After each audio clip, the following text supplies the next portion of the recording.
என்னாலும் அருள் செய்யும் பெருவள்ளல் நீ. மலைதோறும் படை வீடு இருந்தாலும் முருகாயன் மனவீடு வந்து அமர்வாய்.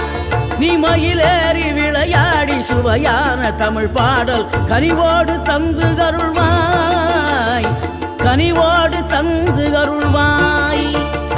ஆறுபடை வீடும் அருள் வழங்கும் முருகா அருகே நீ ஓடோடிவா. மூவிரண்டு முகம் தொலிக்க 6 கரங்களுடன் ஆதரவு தரவோ